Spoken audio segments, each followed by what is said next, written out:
So you got your Florida out done, eh, Pete? Yeah, I'm actually eyeing up my shooting range right now. I just got to see what I got to move today so I can shoot inside tomorrow. Is it still cold there?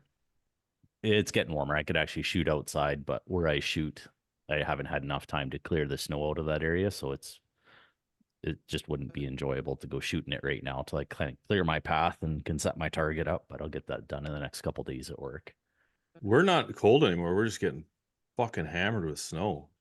It's Yeah, I like, think they're kind of worried about the freezing rain here. It's flipping over in the next couple of days here. It's getting real close to zero, and then I think we're at +3 or 4. I don't know about you guys or what about you, Derek? You're getting like you guys, your It's province bearable over. now. Is It's it? bearable. It's been honestly trying to escape the cold. It was -38 yeah, for like a week straight and just wreaking havoc on everything.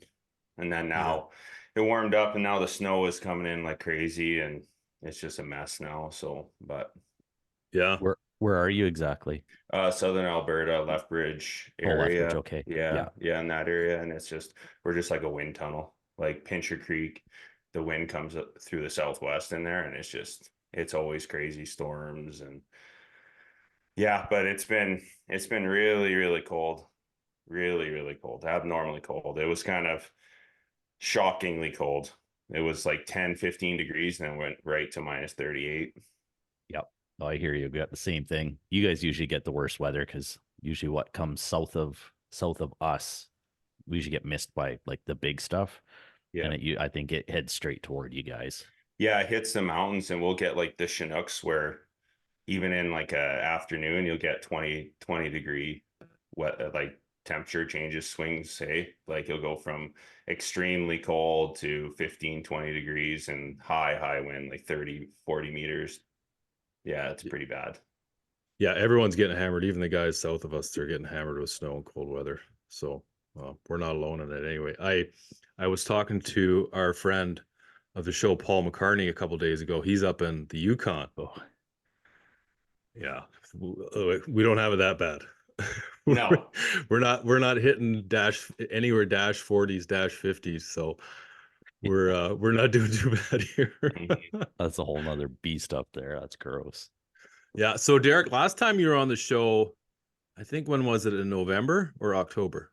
We were talking I about think it elk. was I think it was October maybe Yeah, or because early you November. you had already gotten your elk, Yeah. and then you went on a moose hunt later in November. Was it Yeah. November, December? It would have November. been late November, like 30th, Yeah. Yeah, 29th, and you got a 30th. moose. Yeah. Man, let's hear about it. Yeah. It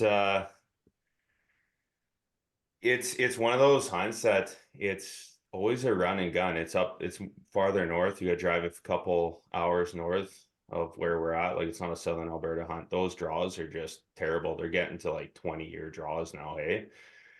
So to increase the likelihood of just being drawn, my brother, my dad, my mom, everybody, the kids, my wife, we're all putting in for farther north. We just keep going farther and farther north, and the draws are not terrible, but it's still a couple years. But we have the numbers now where we're pretty much going on the hunt, and it's a pretty good hunt. A lot of driving, a lot of covering distance. It's not a very long season either. It's like a late season draw. A couple of days is all you got. You only got 3 days to get her done, eh? Oh, no shit. Yeah, yeah. So pretty stressful, but um, it's just one of those things where like you gotta get in your head right away from the get-go what you're gonna take because you're probably only gonna get one chance at a decent one. So if it's got paddles, if it's in the 40s, like you're not gonna find 50, 60s. Like we shot 150 in 2015 in there, but it's pretty tough. Like you start being picky. My brother, he's super picky. He'll like, oh no, it's not big enough, not big enough. And by the end, we're really having to work our asses off where you're like, am I gonna have to total a truck driving? Like we're just driving like maniacs. You have to drive all over the country. And in there it's thick bush. You got cut lines, and basically that's the name of the game. You just get up in your glassing areas and you have your runs and you just kind of creep around. And we have a couple good areas. We had 2 tags, so that's even more stressful. So we ended up getting 2 bulls, but very, very stressful, eh? Like just first bull, we knew we were going to get one right away in the morning, the first day. And that's sure as shit, that's what we seen. We'll always see one good one, and we have like kind of a little route that we go and see a bull. There was 2 of them together, just standing off the road. And initially in that first morning, they don't really move. They'll just kind of look at you. Hey, so the name of the game is cover as much area as you can. You can glass a little bit, but it's so thick in there, like you can barely. It's good for archery initially, like the first morning, and then after that, it's not good. Everything's running a million miles per hour. And first morning, see 2 bulls out, and it's just one of those things where they're just standing there looking at you, and it's running gun, grabbing bow, got one in broadside, fairly longer shot, like a 70-yard, 75-yard shot. And then in that area, there's so much pressure, hey? Like it's a smaller zone, it's really thick. You kind of don't see too many people, but we've learned from past mistakes where guys will bump them, where you can't wait on him. So right away, rush him, get down on his level, and he's hit hard. He bedded right away. And you have to, like with moose, like I've been a part of like 10 or 15. I think it'd be somewhere in there. I don't even know. It's at least 12 or 13 bulls that we've taken together. My brother, my dad, and his friend. 15 with Gary's. But I've shot, I think this is 5 or 6 bulls now that I've shot. I think this is my 6th. But early on, we used to hit them hard and let them bed, and we've learned that that's just not good enough.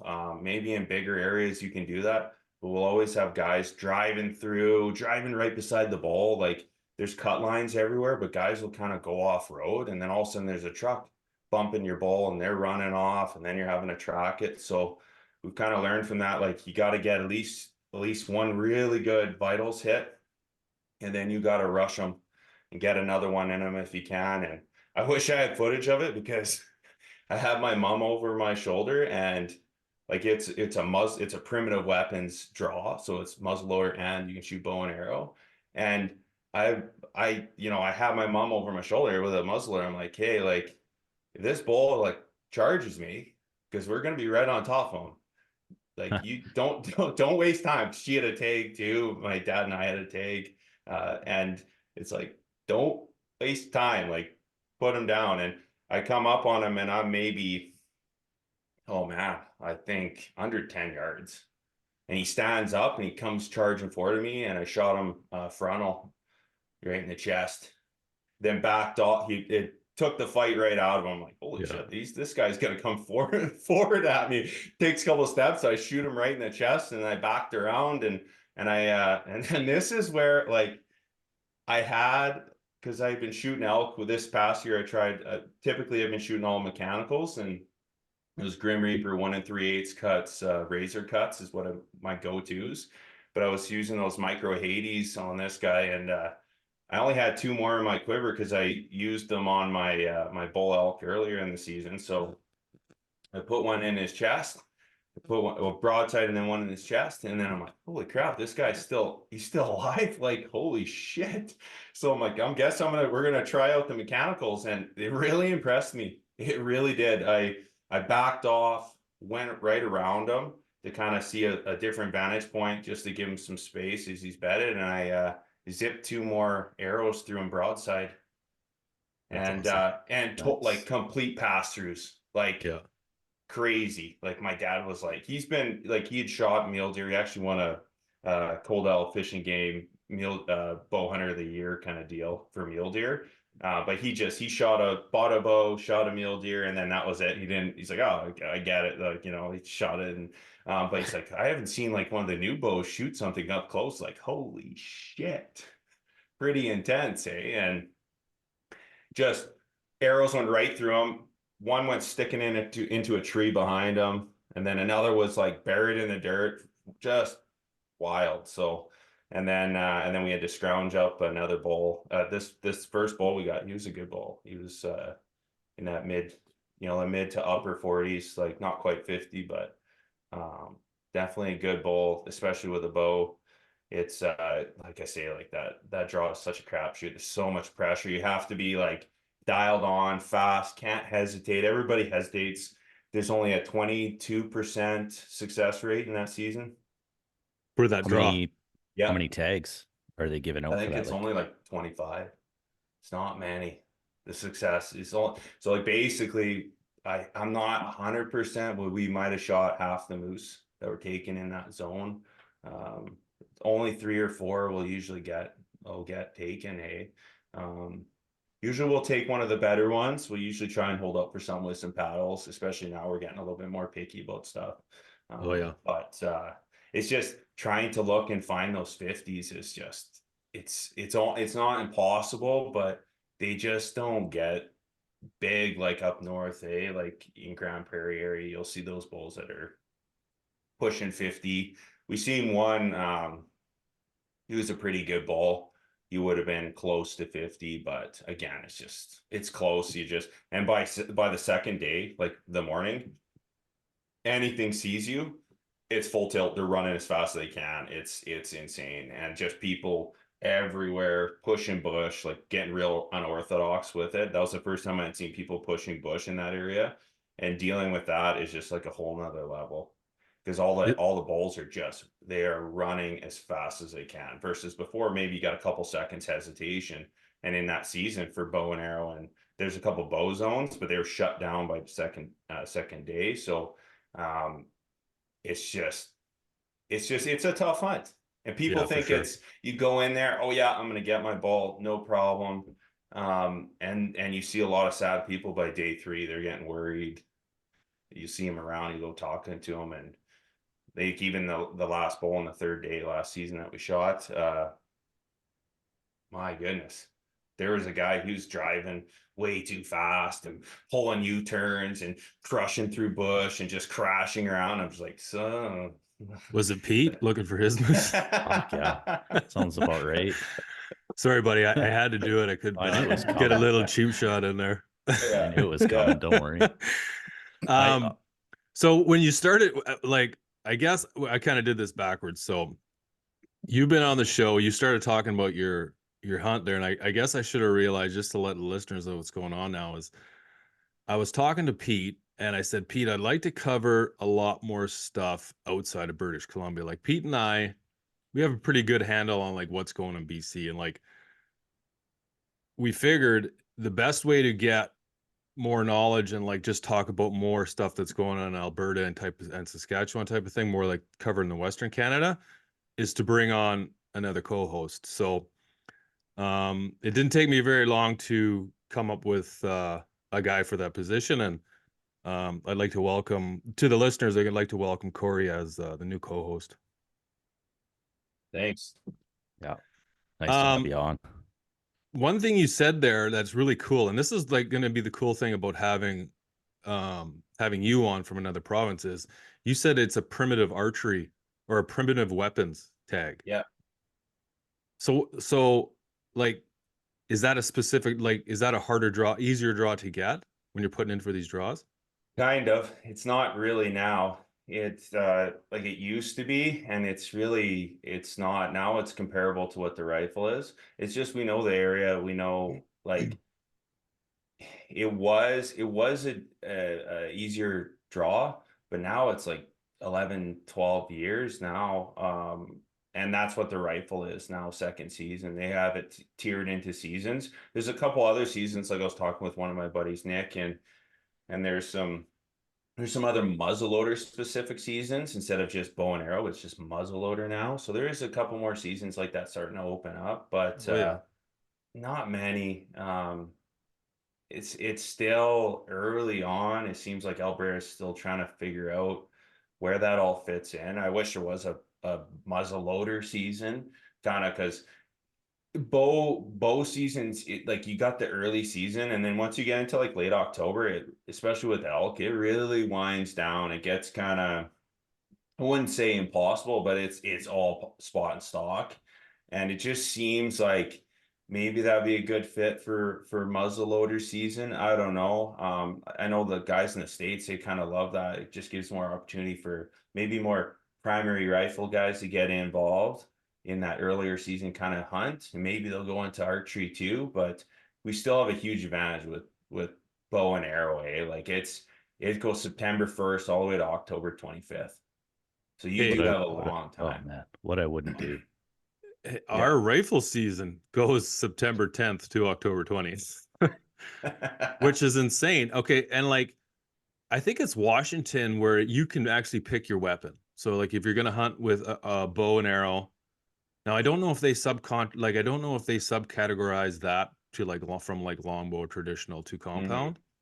But then they have like a bow season, they have a muzzleloader season, and they have a regular rifle season. And like the length and duration of the season is based on the weapon you choose. I'm Yeah. pretty sure it's Washington State that has that. But like that would be something cool. Like in BC, it's kind of just like clusterfuck. It's like, Mhm. well, we're not going to change anything. We're just going to keep it the same. Guys, put in for these LEHs, which haven't changed. You know, they might take a few species, a few animals off the allocations that are given out. They don't really do anything. Like they don't make any like hard changes or make any. They don't really seem Mhm. like they're doing anything for the wildlife. I don't know, but it would definitely be cool if we could have like some archery draws. I know in like the region I'm in, 814, like with the mule deer, the northern part of 814 is a lot different from the southern part. So like they could break those up, put some of it on like an archery only tag, you know, even if that's an over the counter tag, right? Something like that, Mhm. but they just don't. Like they just don't. Yeah. They have the resources, they just don't. They don't put the man hours and they don't put the funding into it.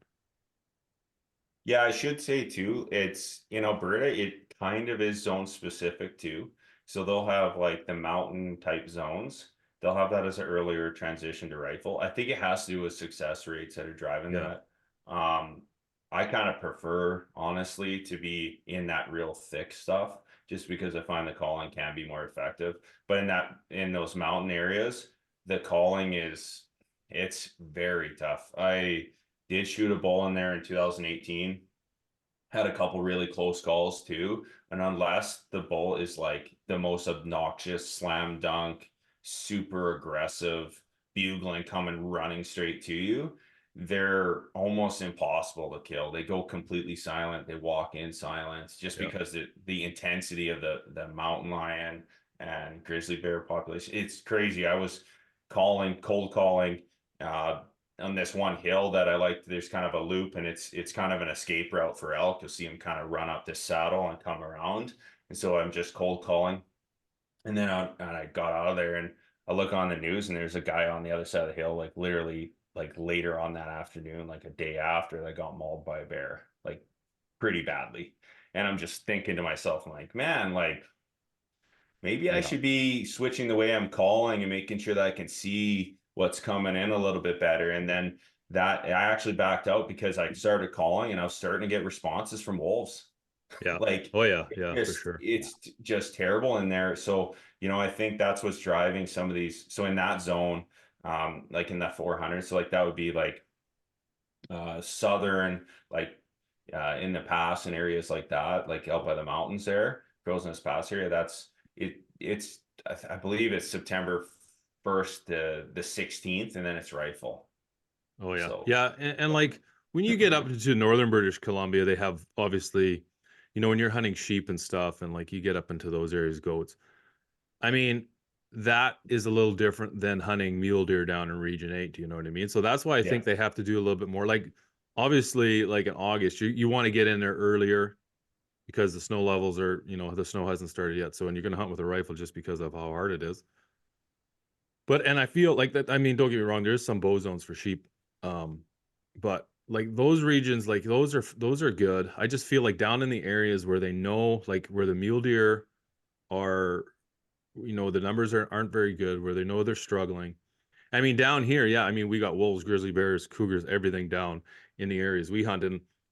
I've done the same thing, right? Called in wolves. I mean, Mhm. I've seen lots of grizzly bears hunting, in the northern part of Region 8 where it gets really high in the mountains there and there's less road traffic. But I mean, I, I just think like in BC, they just need to look at like they need to almost like they could break down the zones a little bit from 814 is huge, right? Like when you think of like the number of zones you guys have in Alberta compared to the number of management units we have here, way less here, right? And they're just bigger, giant zones. Whereas Yeah. like there's a lot different going on in one end to the other. And it's like you have to look at it. You can't just look at 814 and say, okay, it's open for mule deer, right? Yeah. Where you get a southern end where they're going to be struggling, you get up to the north and they're not struggling as much. So, but it's easier to access down in the south. So guys just hammer the southern part, right? Right. More roads, less mountains, less thick. But that's why the mule deer are doing better up there. But nobody hunts up there. So they should make it so there's more, give rifle opportunity. If they broke this region down a bit, this management unit down a bit, and then gave a longer rifle season to, the northern part of it, where it's harder to hunt, harder to access, more deer. Yeah. And then stay to an archery only down the south. Yeah, exactly. And that's how like we do have some general zones that are archery. That's the only general is like you have to hunt bow and arrow. Yeah. And that does help. But again, like even this past year, the numbers of mature deer are down. I'm not sure what's going on. In places where I've seen like multiple 180s, like really outstanding genetics, something's going on. I don't know if it's predation or just tags. Just some of the primary areas I've been hunting, there's just that it's like there's an age class missing that 2 to 3 year old is completely gone. I don't see them. I'll see juveniles. I'll see maybe 1 or 2 shooters, and you'll see they'll have some sort of genetic thing going on where they're abnormally wide, but they don't have any points. Like their forks are like crab clawed, like and you can tell like, oh, the guides aren't going to shoot that. And people waiting 5-6 years for a draw, they're not going to shoot that either. Yeah. So, or big threes. I've seen a couple really, really big threes. One really good buck. He was probably one of the widest bucks I've seen in a long time. He was at least over 30 inches wide, even like 32, 33. But again, bad genetics. He's a wonderful deer. But just for those 5, like you're waiting 5-6 years. And even in the zone where I work, like it's a 10 to 12 year mule deer draw. Like usually the minister draw holder comes to that zone. I didn't see a single deer over 180, not one. Really? And I've seen I've seen one that he looked like he had a 200-inch frame early on, but I only seen him briefly in some shade, and that was it. So I don't know what's going on in Alberta for mature deer. I talked to a couple of people. Kyle was sending out a post on his Instagram talking about how he hasn't seen any. And even some of my guide buddies, they're seeing them, but they're having to work their asses off for them, right? Yeah, I just sent you a picture. Pete, I've already sent it to you. That one so for the people listening, I'm going to put it up on the screen. I'll put up a clip so you can see this deer. My brother sent it to me. And if you're listening and you want to see it, you're going to have to go over to YouTube and check it out. But yeah, this is the 3-point he's seen. But this thing is just like the craziest wide thing I've ever seen. And he said the same thing. He's like, man, I'm seeing small bucks. And then like you occasionally hear stories or get a glimpse of like one really good buck. Yeah. And there's like nothing in between. Yeah. And so him and I were talking, and he's like, well, maybe there's 2, I know there's doe, they allocate, I want to say 2 doe tags in where he is, and he's up towards Red Deer. So he's north of you. So yeah, man, like, and I know, like I was talking to Kyle too about that. Just the number of tags. Figure there's too many tags given out. I think so too. And see, Unfortunately. so you're talking like LEH tags, right? Not over the counter tags. So like, No. how does it work? So like, let's talk a little bit about, so people in BC get an understanding of how it works in Alberta. So like, I know where my brother hunts, and this might be different from where you are, but there's no open season, or no, there is a 2-week rifle season for mule deer, and the rest is archery only. Is it the same down there? Is that the same province wide, or how does that work? So zone specific. So say if you draw a tag, you can hunt the entire, so say like foothills area, you can, or southern Alberta, you can hunt the entire archery and rifle. And usually it'll be like in the prairie zones, it's usually pretty, there's segments. If it's very prairie, like there's no cover for deer, they'll have like Wednesday, Thursday, Friday, Saturday, you can only hunt on rifle. And then you'll have where it's open on archery. And then some are only archery only general over the counter. And those are starting to get reduced too. It's dependent on numbers, right? And then they just did another mule deer survey for the province to get people's input. Like, do they want hunting opportunity primarily? Do they want trophy quality to be the primary purpose of the management? So they kind of are trying to get some ideas of what people are looking for, because I think there's a lot of there's both spectrums, right?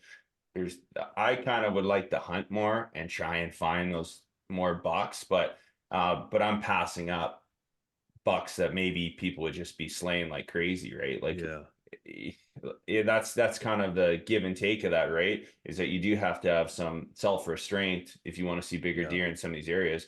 But so that's all they'll have. They'll have draw zones where it's strictly draw. So draw for archery, and you get your opportunity on rifle as well. And then they'll have sometimes where it'll still in that same zone, depending on the numbers, it'll be like a 2-year draw for like mule deer does. And then there'll also be some areas, like some of the foothill areas, where you can get a general mule deer tag, but you can only shoot does with your bow.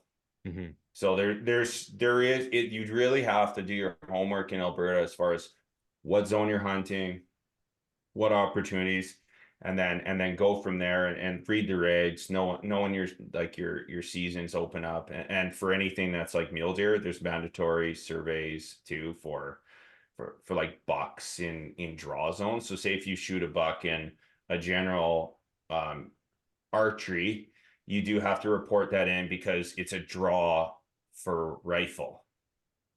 Oh, I get you. Yeah, that makes right. sense. So See, like, now we do have the voluntary, like it's a voluntary survey that they send out, and now it's available online at on your BC hunting page. So, man, I had a question, or you were saying something there, and now I totally forget about it. But quality over, like quality, opportunity over quality. Now, I feel like British Columbia is all opportunity over quality, and they might get a little too far carried away where they're sacrificing too much opportunity, where it's in, I'm not going to say the word endangered, but it's really close to endangering, the species. Because like mule deer, let's face it, like hunters aren't the number one killer of mule deer. Okay, like in BC, Alberta, in BC specifically, it's highway deaths. They far outweigh any deaths on mule deer.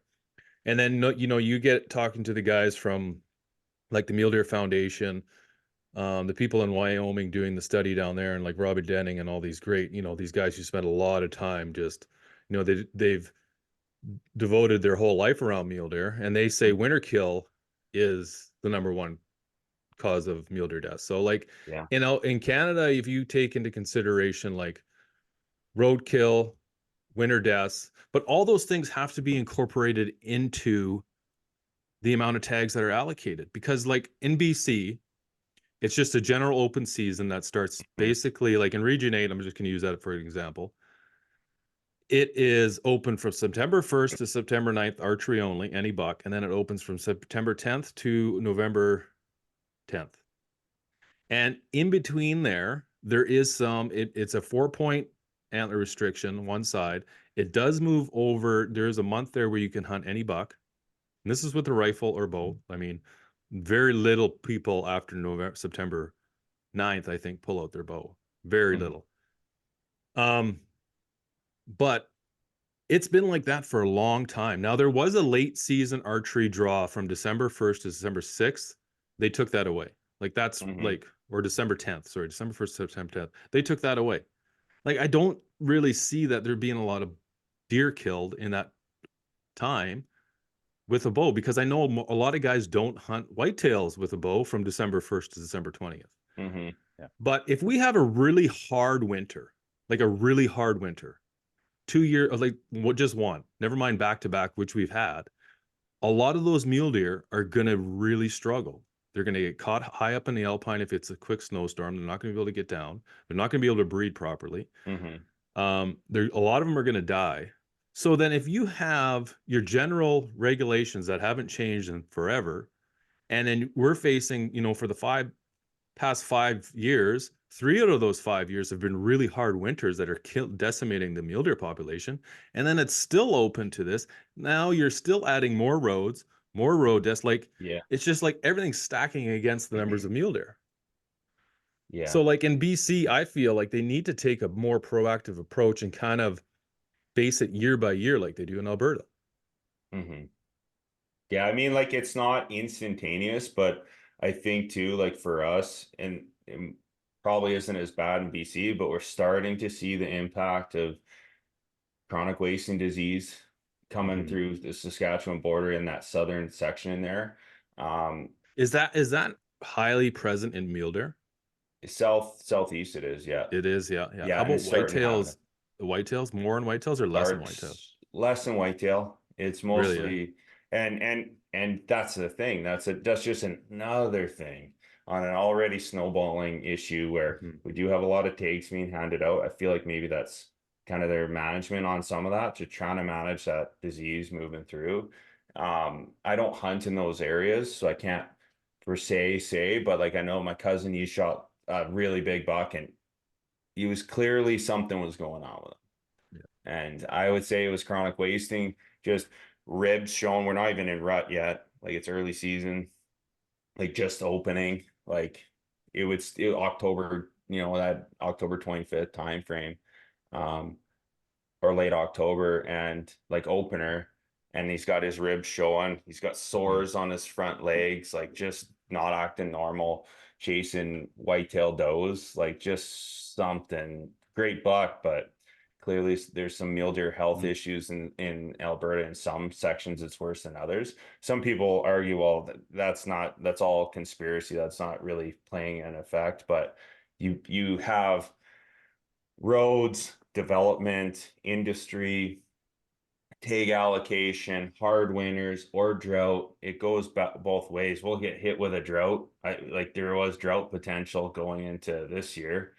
Um, and then you got that hunting pressure, and now you got chronic wasting. Even if it's like Yeah. this amount of extra pressure, you're going to see that in your Yeah. numbers. And Oh, then for sure. yeah, and then just like in the area I primarily hunts, like I will say, like I want more opportunity. Obviously, everyone wants more opportunity, but I'd rather not hunt at all and shoot a 190 or a 200-inch deer than have the mule deer decimated because we're allocating way too many tags. Yeah, and I think that's one thing. Like in BC, we don't really have to. Like I'm pretty much in the driest part of the province, and like we still don't have to worry about water, right? There's still Mm-hmm. creeks, rivers, but where you guys are, yeah, I guess drought is a real factor when you're thinking about mortality of mule deer. Yeah, and you'll see it in the antler growth. Like one of my friends, Levi from Top Notch, everyone, like every year, like when I bring in my elk, I always ask him, "What are you seeing?" Like the guy's Yeah, bringing in, like, what's a deer looking like? Like, well, and he'll tell me like, "Oh, it's really good this year," or it's the antler growth is down this year versus other years, or like some real monsters are coming in, and it's just there's so many factors, and two, I've noticed, and I think this is playing a role into it. You'll see some of the topography slowly start to change over time, where some of the vegetation is changing. I don't know if it's drought or just like deciduous trees coming in, and you'll see that whitetail population start to creep in. And as soon as that occurs, they start kind of putting additional pressure on mule deer, and mule deer don't tend to do as well with human interaction. So then you have the human interaction, the pressure of hunting, and then that whitetail population is starting to move into there, and not with crazy big bucks either. You just see a ton of does start to put pressure into an area. Like I'd seen that in one of my main hunting areas. I just started seeing a ton of whitetail yeah, last yeah, for few sure. years, right? Yeah, and one thing about the whitetail is like mule deer, their diet is a lot more finicky than a whitetail diet. But the Mm-hmm. whitetail love to eat what the mule deer eat. So they'll go into an area and eat all that vegetation first. Yeah. And then after it's gone, they'll still be like, okay, well, I can still eat this. But it's like eating your dessert before you eat your dinner. Yeah. Yeah. Like they're gonna go on there and be like, oh yeah, I want to eat this because it's better eat, like for whatever reason. They have a bigger variety of diet than the mule deer. Mhm. So they go into these areas and they eat all the vegetation that the mule deer depend on. And then the mule deer have no other option but to leave, right? Yeah. So I see that all over, like in areas where I used to see some good mule deer, and now I just see whitetails, like Yeah.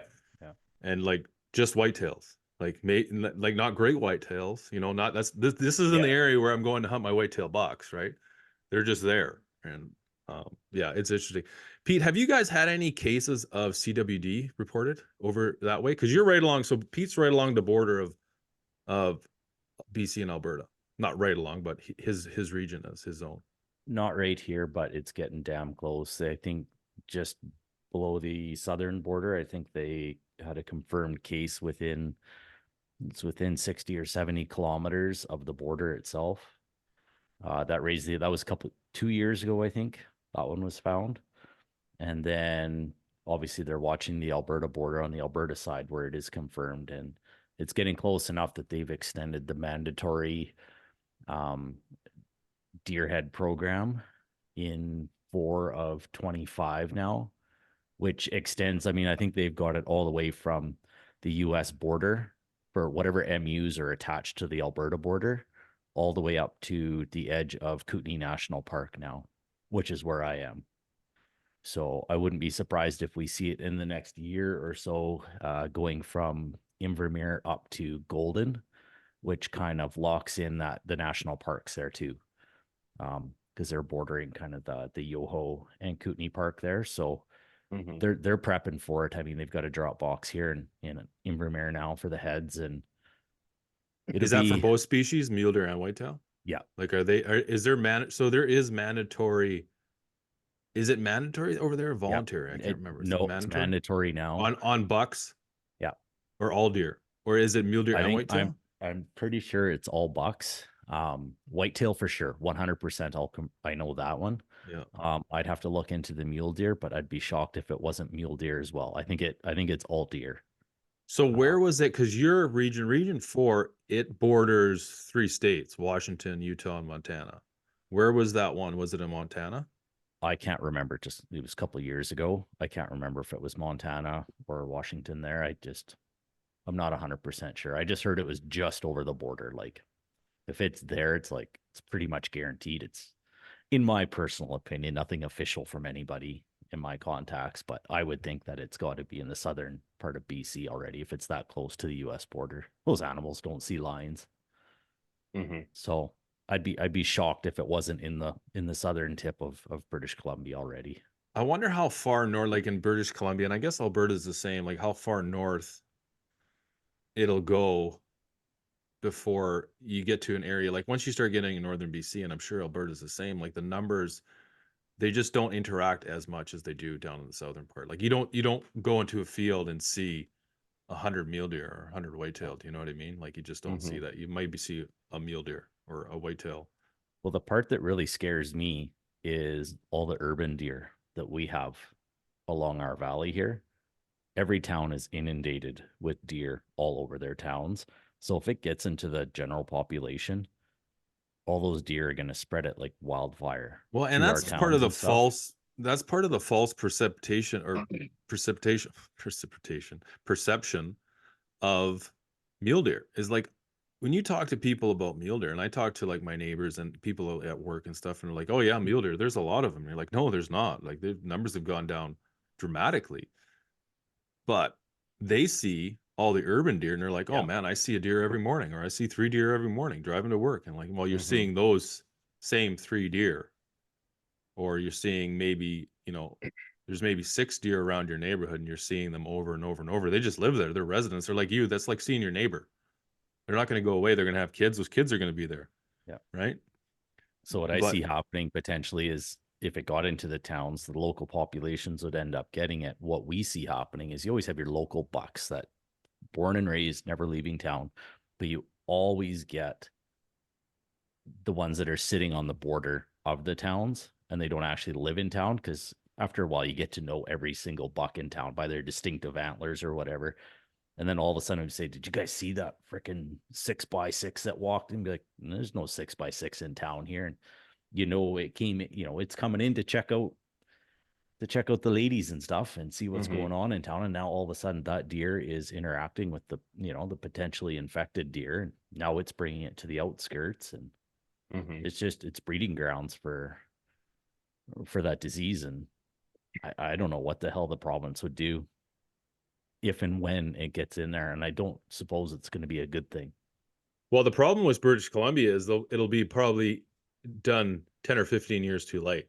Like they'll Yes. see it, they'll see it and they'll say, well, we'll see what happens next year, or we'll see what happens in 2 years when the new regs come out. Yeah. And then we'll see. And then they'll get input from hunters and biologists and not do anything about it. And by the time they go to do anything about it, it'll be too late. It'll be like the Yeah. beetle kill getting into the pines or something like that, where they're like, oh, maybe we should have acted a little earlier. I mean, heaven forbid the ministry act proactively rather than reactively. Yeah. But yeah, it's scary thought to think about. So what did you do with your moose, buddy? Did you Euro mount it? Oh yeah. Yeah. Nice. That was a great. So your wife, she did a great job on your Eastman stuff. Oh yeah. Beautiful. Yeah, incredible. Got it all professionally framed, and yeah, she said it took a couple tries just because of the way that they were framing it, put shadow boxing it. And I had even told her, I'm like, oh, I was thinking about what the heck I'm going to do with that. But she did a great job with it. Incredible. Awesome. Yeah. Yeah, it looks Yeah. good. Yeah. It's It's amazing. real good. So what are you doing right now to get ready for? So do they have, what do you guys do for spring bear out there? You guys get to bait, which is super cool. And I'm going to Saskatchewan this year for my first ever experience with baiting. I'm pretty excited about it. Yeah, spring bear, it depends on the zone. Again, it's specific. It's like Grand Prairie area and up. Like I'm sure there's a couple zones down southern of that area, but because like I Like know that's in the open for south end, bear or open or baiting is open for baiting. So the whole for province baiting. isn't. Not that I'm aware of, no. Because in the south I can't. Oh. Yeah. Oh, I But thought okay. it See, I was. was under the understanding that all of Alberta you could bait for bears. I'm not Crazy. sure if that's it, because I haven't ever baited or sat bait in the southern areas. I think I don't know if it's because of the hiking presence and the recreational in the southern areas, but yeah, it's Yeah. all spot and stalk. Yeah. Yeah, cool. And the Cool. ticks are horrific. Oh man. Those ticks. So we should get Fast. that tick man Dan on again. Like this guy, Oh man, he was, yeah. we had this guy, his name is Tickman Dan. I think we'll get him on the show again, but like like I still don't really give a shit about ticks. Like I pulled ticks out of my shoulder once, and like I don't really care about him too much. I mean, obviously I don't want to get Lyme disease, but it's just like I've accepted the fact that it's part of it. But man, when he was like going over stuff those fucking little critters do, I was like, Oh yeah. Lyme That was- disease. I don't want to get that one that makes you allergic to meat. yeah. So, and it's Yeah. funny because that was, I think it was 2 years ago that we had him on, because Pete, you just first jumped on the show. Yeah. And he was saying it's called the Lone Star tick. And he was saying that he doesn't really think it would ever do very well in Canada because of our climate. But now there is known cases of the Lone Star tick in Ontario. And that's the tick that bites you and you become allergic to red meat, Yeah.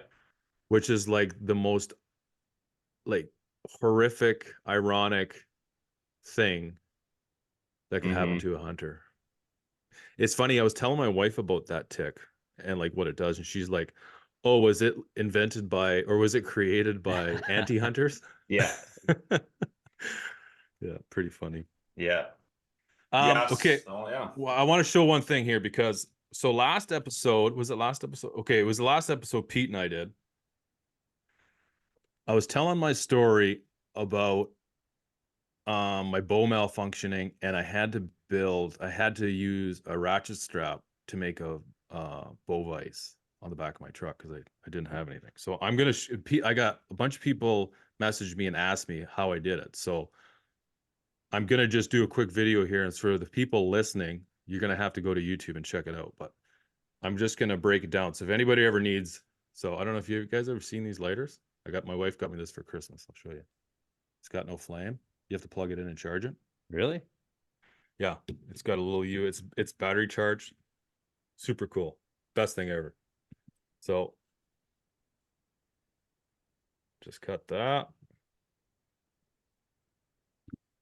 So, and then I'm probably going to need it longer. So what I did was I brought my daughter's bow down here just because it'll fit in the screen.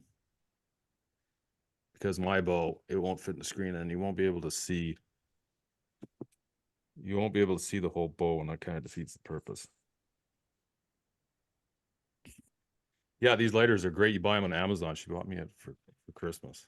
So really cheap too, but they're, you got to plug them in, like they're rechargeable, but they're no flame. Super cool.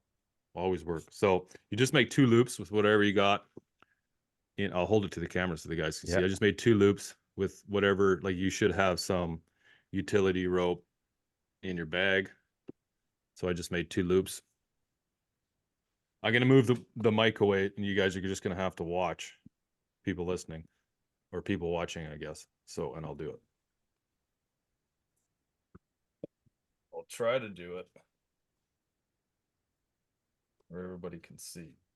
Not the easiest thing to do.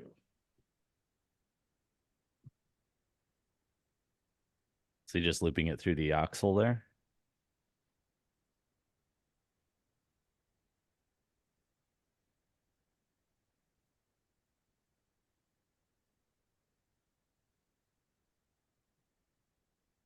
Okay, so what I did, I'll hold it up to the camera. I just looped that around the axle, right? Now, listen, I don't recommend doing this all the time, but when you're hunting and you have to do it, it works. The issue with this is it's pulling too much on one side of the axle. You're not getting even pressure on the limbs. So, like I said, don't do this at home. Take your bow to a bow shop. I don't want to see a bunch of people sitting there pulling on, reefing on, and the axles pop out and be like, fucking Kevin Toy told me to do this.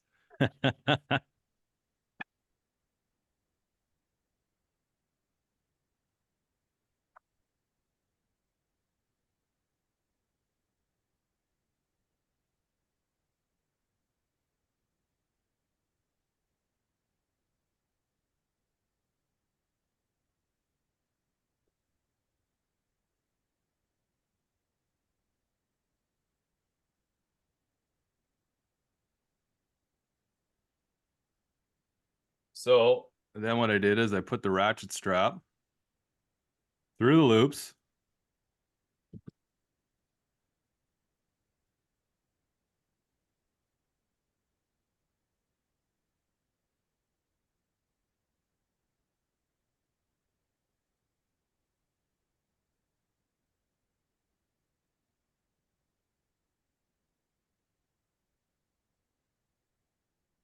Of course, I grabbed the one ratchet strap that somebody has served through backwards.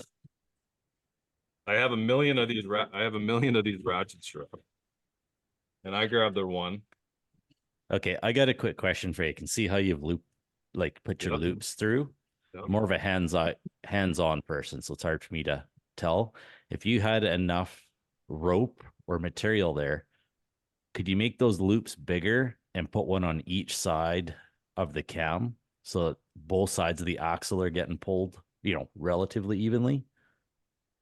The only problem is I got to move this mic closer to talk. If you did that, how would you strap? Like, how would you use your ratchet strap? Well, that's the Without it point. getting I caught. can't.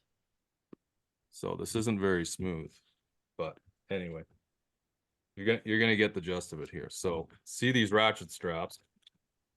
How they ratchet? You're supposed to go like this, and for some reason, I have a bunch of these for work.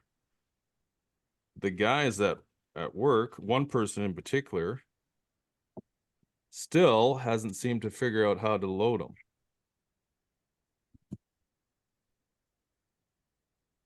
I'm trying to do it quickly here, and I'm actually doing it. It's actually taking longer.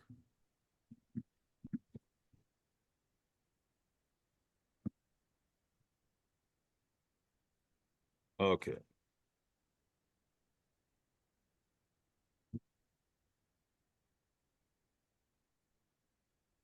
I better pull this all the way through so people can see.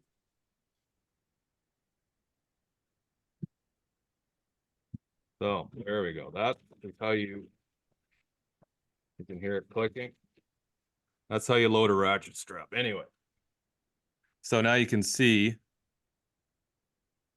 how it is hooked up. And then all you do is, let's put it down. So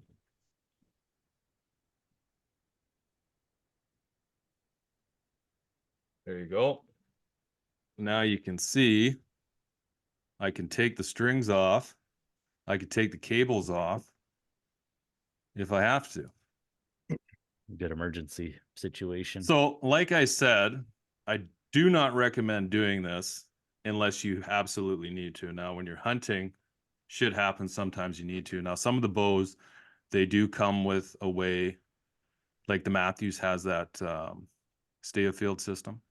The only problem with that is if something happens to your cable, which like happened to mine, you can't do anything because it only allows you to change your string. And we've talked lots before about, put this down. Actually, unload it first. We talked lots about having an extra bowstring in your bag, in your backpack, and the importance of that.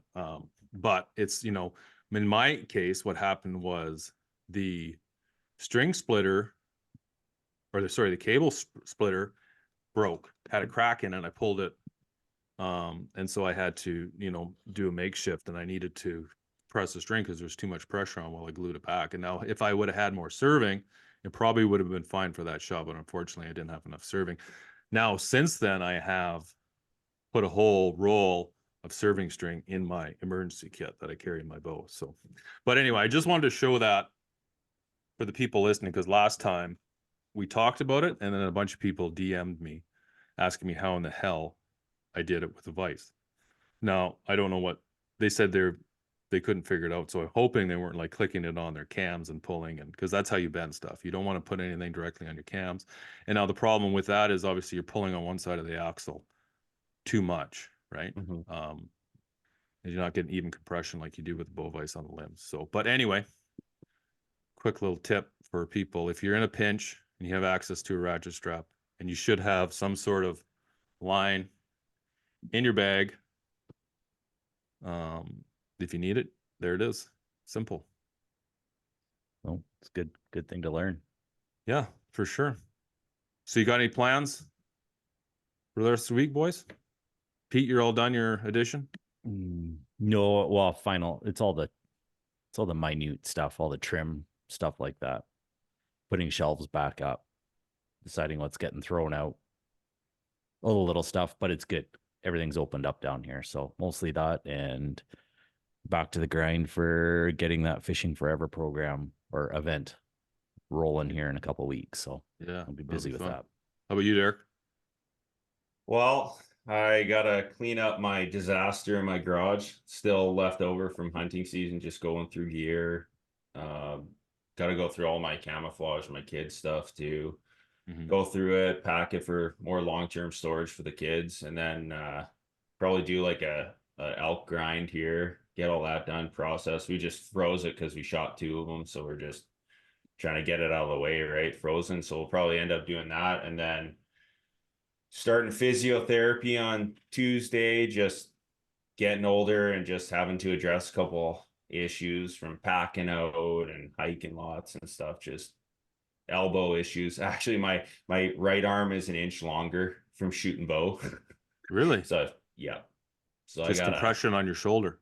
Yeah, or something's going on. So I have that. I have to call, like, I see a lot of physio. My left shoulder, my grip shoulder, it always from like, I mean, I don't let it compress. I push it out, but still, right? It makes those muscles, makes those tendons and those muscles really stiff, and they get really callous from having to do that all the time. I think it's So from stocks too. Like my elbow from like, I'm constantly, because I have my bow in my left hand, so I'm constantly like crawling with my right arm down. So you do that enough times, and I've noticed that I'll get like a little bit of a issue from that, from it's like planking essentially for long periods of time. So and then get a little just, like tennis elbow or golfer's elbow. something like that. It's not really debilitating, but I just know, like, just from my career climbing for a living, like you have to address stuff. You can't let stuff get out of hand. So Yeah, I actually hired a running coach.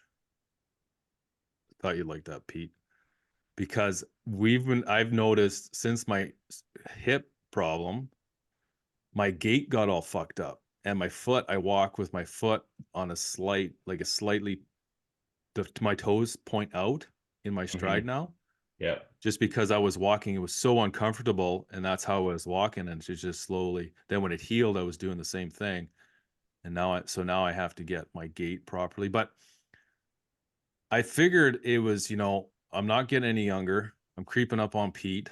Oh, fuck off. You're the old man here. Okay, anyway.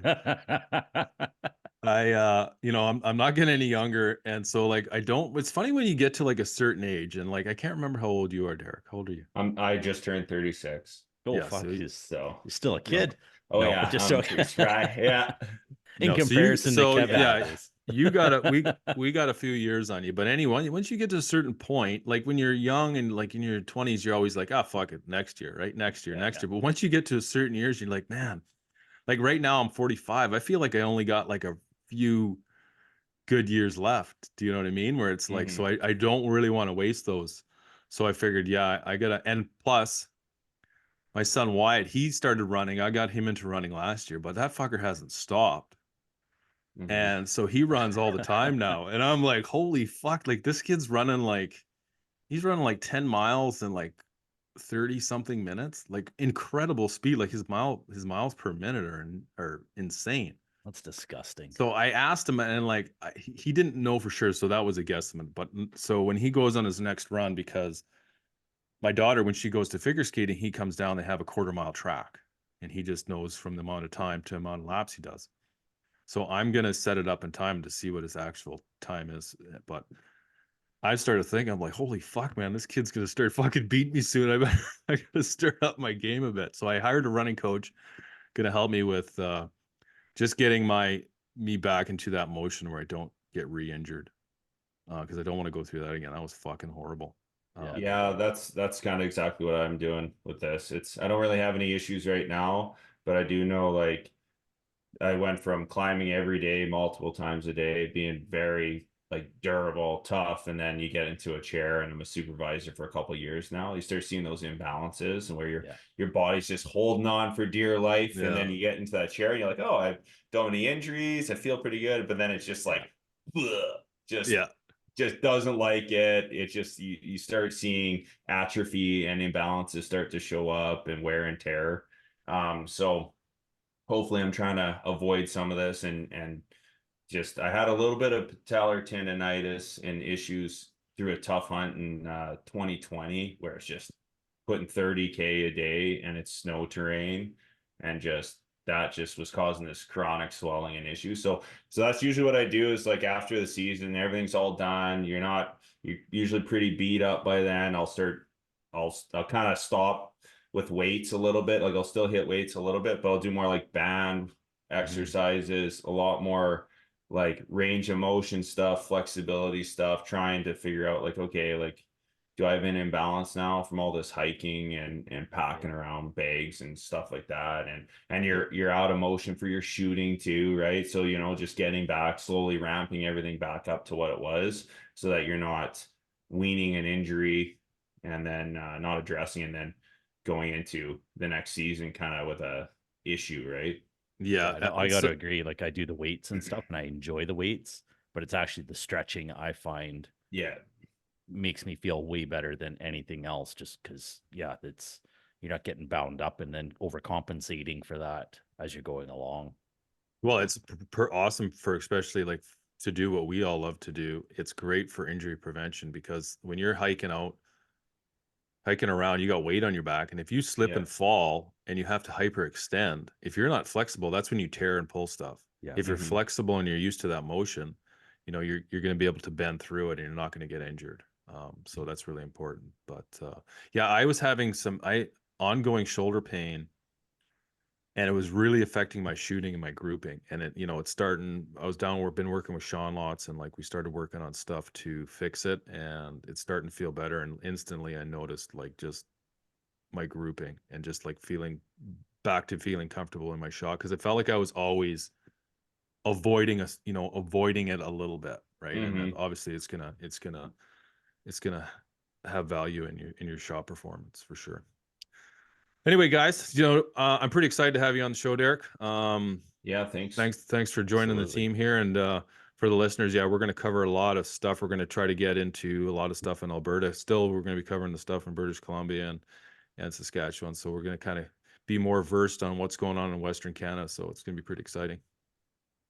Yeah, thanks for inviting me to the team. Hopefully I can bring just the Alberta specific stuff, and even just like I'm pretty well versed with long range and rifle and reloading and all that too. Hopefully I can add to the podcast and some knowledge base on that. Yeah, I think so too. And I think Awesome. we're gonna cover more of that this year rather than just, and not that we're gonna be shying away from the bow stuff. We're still gonna be covering that heavily, but just being more versed on the rifle stuff too, because I know there's a lot of guys listening that they do rifle hunt, which is great. Okay, guys, thanks again. We'll chat later. Thank you. Pete's taking a drink. He's probably got Bailey's and that stuff there. Oh, fuck. Okay. I'm out of Bailey's, I wish.